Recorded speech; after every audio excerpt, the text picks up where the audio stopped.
We're here with author Nancy Matsumoto. Her latest book is Reaping What She Sows, How Women Are Rebuilding Our Broken Food System. She's a third-generation Japanese-American writer and editor, and a James Beard Award winner for her previous book, Exploring the World of Japanese Craft Sake, Rice, Water, and Earth. Welcome to the show. Thank you. It's great to be here. Nancy, I thoroughly loved your sake book, and I loved the latest book that you've written on the alternative food supply system. So maybe you can tell us a bit of background, give us a bit of background about that. Well, I've been writing about the so-called good food movement, agroecology, sustainability, organics, regenerative, all of those things. And I really wanted to tell the stories of women who are changing fundamentally the way we grow, source, and eat food, and show how different it is from the food system that we all live in and maybe don't realize it because we're just inside of it. Many people who read my articles agree that our food system is broken. We need to fix it. They realize that big food and big agriculture are controlling these very long, complex, not transparent at all, very opaque supply chains that are very extractive, meaning they're taking out from the environment, they're not putting back in, very unhealthy for people, for the planet. So many reasons to want to go to a healthier food system. Can you tell us when the issue with how big food was creating food started to surface? Was it straight away, or was it over the last, maybe decade or so because of climate change? Climate change has definitely exacerbated and made, I think, it more possible for my message to perhaps reach a more general audience instead of sort of a hardcore organic, co-op going people, because it is, it's existential now. We really have to think about the climate and the earth.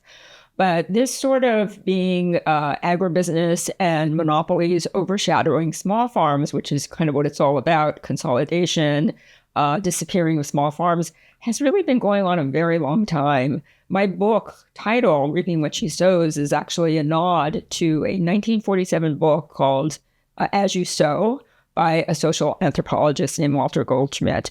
And he focused on 3 small Central Valley farming towns in the shadow of big agriculture. So at that time, there were maybe 20 million farmers in the country. Now there are only 2.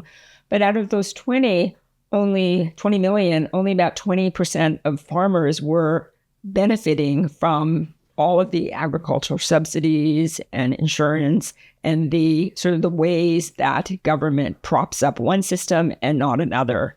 And what he showed was the horrible effects on communities, the hollowing out of economies. The 80s saw a huge loss of small farms. So it isn't new. It's been going on a long time, but I think maybe people are ready to do something about it now. When did it pop up on your radar? When did you go from, because before when you were writing, for the LA Times and several other publications, and it was about, if I understand it correctly, I've tried to go through all your articles, but it really is about the local communities, right? It's particular to certain communities.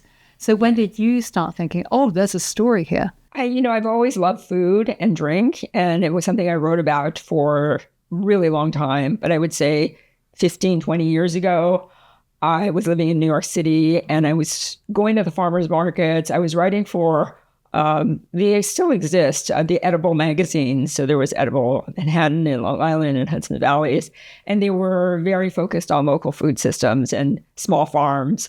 And it was there that I really started delving more deeply into it and getting very interested in it and realizing that there was this systems approach that I needed to show rather than little profiles on one farm or the other, but really show how what they're doing is trying to build an alternative food supply chain from the ground up, and how hard that is, how many barriers there are, and how you are shut out of any kind of federal or, large scale support. I found it fascinating that you also found very similarities between, your grandparents' experience during the internment camps and also the African-American collectives as well in your book. Yeah, to start the book, I wanted to kind of offer a roadmap to readers showing how when you are in a system or part of an organization that's completely outnumbered and disenfranchised, there are ways that you can thrive. And so the African American cooperatives of the South from the Civil War, post-emancipation period on, and the World War II Japanese prison camps were two examples of incredible mutual aid, incredible cooperative enterprises, showing how when you really have no government support, there are ways that you can figure out how to thrive. So, for example, the Federation of Southern Cooperatives, kind of like a co-op of co-ops, it just brought together all these African-American farmers, and it was really about aggregating their power, their equipment, their money, their knowledge, everything that you would hopefully get from government assistance, they gave to each other.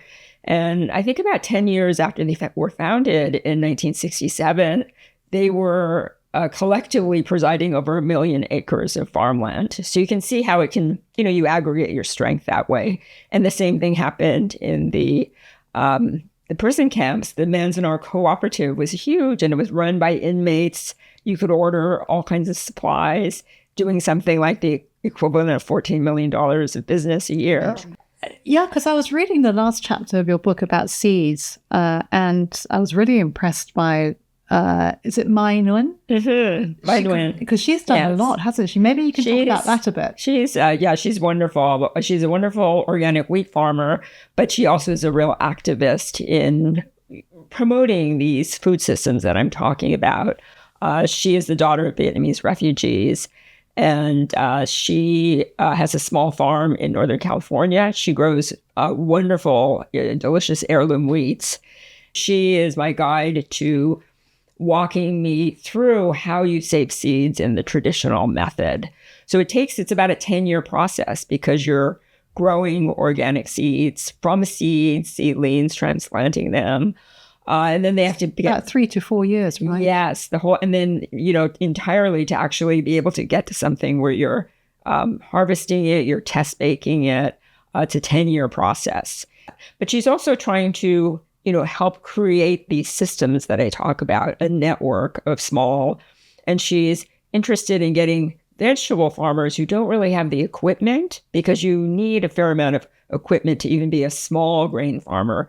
So how can they share equipment? How can they teach each other how to repair equipment? It's just really thinking from a holistic systems point of view. You focus on female change makers. Is there something about women that is, why did you focus on them? Well, there are many men in the field who are doing incredible work, and I didn't want to pretend they didn't exist, but in my own reporting, I did see so many women who were at the forefront of this kind of change. And when you look historically, in the post-matriarchal societies era, the modern era, women do not tend to be the landowners. They do not tend to be the ones inheriting land or having access to capital or access to farm education. Women make up a huge part of the food production labor force. They don't tend to be holding the reins of power. Well, as women, we also tend to be the ones that go to the stores to shop, for the food. And I feel like, the big food system provides these huge stores with a variety of products. And I think it would take a lot for us to change our buying habits, so to speak. And that seems to be another big component of how we need to change. Yeah. There are interesting figures, for example, of how much our global food system costs us as a planet. I say in my book 12 trillion. I just saw an Eat Lancet study that puts that cost of our global food system at $15 trillion. And that's in environmental damage, health outcomes like chronic diseases, diabetes, and heart disease that cost us so much money. So if we think, it's generating $10 trillion, but it's actually costing us in human and environmental costs $15 trillion. What these women are doing are trying to undo some of that damage and create really just delicious, nutritious food. And so it is going to be more expensive. And I make the point, we all make choices when we go to the supermarket, and we're all putting our money here and not there. And so I think it's hard. I think we all have to think, how can I fit this food that is much more ethical and healthy and delicious into my budget? But I also talk a lot about accessibility in the book. Many people in my book talked about different ways that they made it accessible to lower income people, whether it's sliding fee scale or subsidizing it in some way. So really, I feel like one of the tenets of the alternative or alt food system is that everyone deserves to have access to healthy food. But you do mention in also your book, it's not to just completely sideline the big food businesses, but is there some room for cooperation here? Yes, I do say that I'm not vilifying anyone here. I'm looking to make everyone's practices healthier for the planet and for people. So I'd like to see more of a convergence in the middle. And you do see giant conventional farms starting to adopt practices of regenerative farms. One, because they save a lot of money when you're not spending a lot on chemical inputs like pesticides and fertilizers. And with these global wars, a lot of those things that are being shipped from Ukraine, for example, are more expensive now. And also the tariffs are making things a lot more expensive. If you can farm in a way that you are making the land and the plants resilient enough where you don't need all of those chemical inputs, you're going to be saving a lot of money. And so you see that kind of adoption and maybe more of a moving towards the middle, which I think is very positive. If I could go back just to make a point about the accessibility and the equity, I often tell people, the best thing is to have a vegetable garden and grow your own. That's free. And it's incredibly therapeutic and your hands are in the soil. If you can't, go to a farmer's market, try to meet your own producers. Co-ops are a great way to find community and also save money on bulk items you can get for a lot cheaper. And they're going to be a lot more healthy because they're probably organically sourced. And then also just don't buy a lot of processed foods. They're so expensive, and we know so much about how unhealthy preservatives and additives. Right. And when you make your own, you're saving a lot of money, and you can afford the organic vegetable here and there because you're not buying the expensive jarred sauce or canned condiment or whatever. Something that can last for years on a shelf cannot be healthy for us, right? Yes. No, don't I know? Don't I know? Well, we're going to go to a quick break now. When we're back, we'll be talking about Nancy's background and how she came to be a writer. Welcome back to Asians in Art. We have Nancy Matsumoto, a James Beard Award-winning writer, on our show today. Nancy, I was reading that you went to liberal arts college, Pomona. These British people, they can't speak English. We can have a conversation about that another time. Okay. So you went to Pomona College, yes, which is a liberal arts college. It's a very small college, but it's part of a group of colleges in Southern California. So I think there are about 5 colleges and now a graduate school as well. And you did English I was an English literature major. Yes, I was always interested in journalism, but they didn't have practical things. And I love literature, so. How do you think being there on the West Coast in a college like that influenced the way you write and what you research? I really appreciate it because you didn't have to I wasn't thinking about, a profession, although many of my classmates did go to law school or medical school, but it gave you the leeway to explore all kinds of different. I took a huge amount of art history courses because I really loved it. I worked at the college newspaper. I worked at the community newspaper. I took a semester off and I worked at a daily newspaper in Pasadena. I graduated at a time that was considered a recession and notoriously hard to get a job. And it was, but, it was kind of getting the foot in the door and moving on from there. But I think it was very important to be able to read literature and to think about world history and to think about art history and to see a lot of film and listen to a lot of music. And At what point did food enter, for you to focus on the writing? I think as soon as I started eating solid food, I was obsessed with eating. Solid food. Yes. I mean, as a child, I loved eating. I was into gardening. I was into cooking and baking. And my grandmother, who is the main poet in the book of tanka poetry, the translation that I worked on and published, she was an amazing cook. And what kind of foods did she make? Very traditional Japanese, but also because after World War II, they had moved to Chicago. They were part of a huge population of Japanese who did not go back to the West Coast because they weren't encouraged to. They were all sort of channeled to. A few very independent people went back, but there were a lot of stories about how difficult it was and how much racism there was. She'd pick up things from the culture that she was in. So it would be, she made incredible sukiyaki. She liked tempura. She would make giant hot mounds of it. Great. I mean, she would spend 3 days with her osechi, the New Year's feast. And she would have a whole side room, just tables filled with food. So it was a huge deal.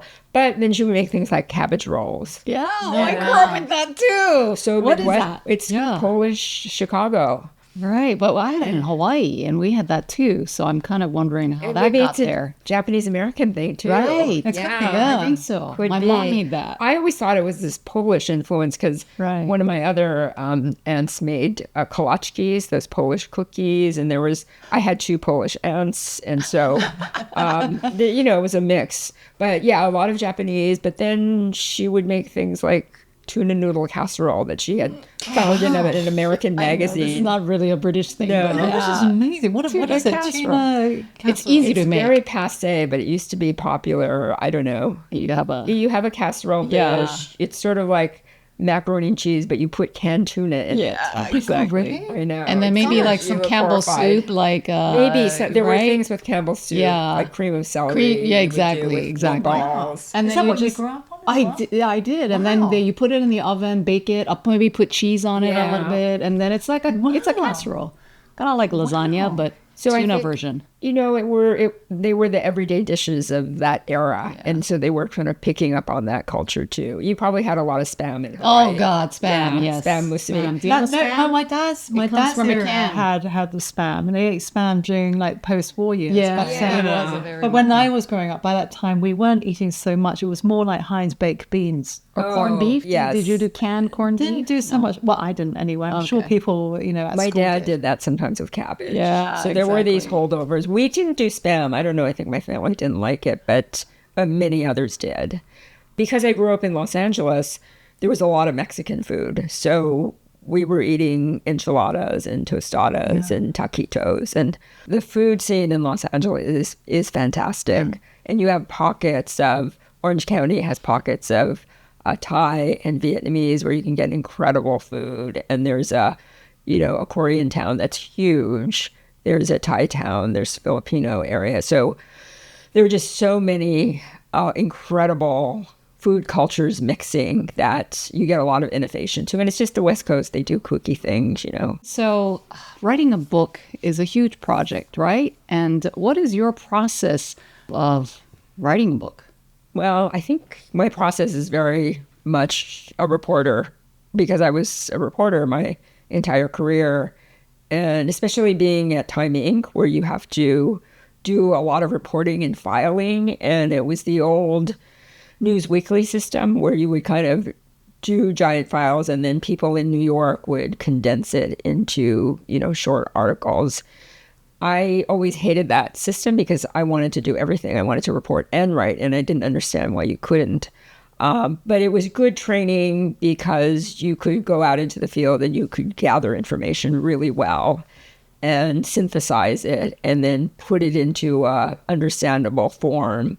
And so a book is really doing that on a very large canvas and having to tell many stories and weaving many stories. And so it's much more complex, Instead of this small thing, you're like making a giant quilt. How much information do you consider enough before you start putting it to paper? Do you actually get all the information first? And do you record it down, or do you write it all down in a notebook? The typical process, which I followed for this, which I did with my co-writer, Michael Tremblay, who is a sake professional. So you write a proposal first, maybe, I don't remember exactly, 25, 35 pages, something like that. And in your proposal, the way I did this book and the sake book and the regenerative agriculture book was really, the proposal was my roadmap for the book. So you're really conceptualizing it. You're breaking it down into chapters. You're even thinking about who are going to be the main characters in each chapter. So a huge amount of that work is done up front before you even have a contract. Then you have to try to get someone to buy it. And that's where my agent comes in, Max Sinsheimer, who's wonderful. He's based in Washington, D.C. And actually was Marion Nessel, the food scholar and the founder of the NYU Food Studies Department, who referred me to her agent. And having a good agent is really important. He then shopped it around to many, many houses. And agents have relationships with editors. And so they're very cordial, because I see all the correspondence that goes on between them. And it's sort of remarkable how thoughtful and their comments, and they really think about, is this a fit for my house, or are we going to be able to sell this book? So in both cases, Max sold the book. And then really what I do is I plan my reporting trips. And to Japan, we did 3 trips, very extensive, I think, for 35 breweries, something like that. And then once you have it, I do record. And I was doing most of them in Japanese. And Michael doesn't speak Japanese, so I was also translating for him. And then, how these AI transcription service is so easy now, because you just plug your recorder. That's a good aspect of technology. It's amazing. I mean, I grew up transcribing all my tapes. Yeah. And I think for this sake book, I transcribed every single tape. I used to transcribe Karuna's interviews for our show Inside Asia. Really? I'd be sitting there rolling. It was a lot of work. I remember you had your headset on and sitting there. I did that for hours and hours. Yeah. Half of your career is transcribing. Yeah, exactly. So you're already established. So in a sense, you have access to publishers to propose. But when you were first starting out, wasn't that difficult to get published? Yeah, I did a book many years ago. I co-authored a book on eating disorders, and it was a guide for parents. And that was during my time at People. And I had done a cover story on anorexia on college campuses. And I met this wonderful woman at Dartmouth who was, an incredible clinician, and she had started their program. And we collaborated on a book, and we had a different agents that I didn't even know, Max. We had a wonderful agent who has since passed away, and she sold it. And that was the first book I had sold. How did it feel when you sold it? Very exciting. It's always really exciting, and great cause for celebration. But I think by then, I had a long track record as a journalist. So it helps to have a track record and having written something with, say, like a prolific newspaper, or at least a magazine that someone knows. And just being able to tell a convincing story or a compelling story in your proposal to show that you're capable of writing a whole book and making it make sense and logically flow. And so when you're writing, or when you're gathering your information, what excites you the most? I love being in the field and talking to people. I've always loved biographies and people's stories and journalism. I think all of us journalists are very curious people. And so we just want to know how things work and who people are and where they come from. I don't know. I'm especially interested in people's, where they came from. Motivation, right? Yes, motivation, their background, why they went into this. It's just fascinating. Do you ever suffer from some writer's block? And if so, what do you do about it? I think of it as a craft that you just sit down. It's like anything. Like if you were a woodworker or a potter, you would just sit down and you would just start working. So do you discipline yourself every day, like a few hours you have to work on it, or what's your process? I try to be disciplined. I try to save writing for the morning hours because I'm freshest, and there are times when I'm beating my head against the wall and it's late at night and I'm realizing there's just no productivity here and I have to stop. But it takes me a long time sometimes to realize that. But now I do try to write in the morning. And whenever I have appointments, for example, doctors or dentists, I always try to make it as late in the day as possible so that I have that morning time. I use a program called Toggle or Track, and you can actually track how much time you're working on different projects. And it's not that I tally it up, but it's more like keeping me accountable. Like I'm going to stay on task for an hour and a half, and I'm going to write for that long. And then I can take a break and reward myself. Yeah, I started actually timing how much I do something. So for example, researching you and doing more reading about you, I put my alarm on for 2 hours. But then after an hour, I was like, that's too ambitious. I better take a break now. Because my brain processes differently. And I think we just get tired. Our brains get tired. My son was actually really one of the first people who said, I can focus intensely for a fairly short amount of time. And then he would take, a 10-minute break and he would play video games or something. Yeah. I've done that as well. Yeah. And that's supposed to be good. It really, I think he was actually the one who told me that I need to do that kind of more resting my brain. And then you have peak productivity or effectiveness. But I think now in the era of podcasts and things, or there's, what do you call it when the author actually reads the book? Oh, the audiobooks. Audiobooks too. That helps for people who... Oh, I love audiobooks. Yeah. It's wonderful. And you can do 2 things or 3 things at the same time, I suppose. So great. So, thank you so much for your time. It's been so interesting. It's been delightful. Thank you both for having me on. Thank you so much. We enjoyed it. Me too.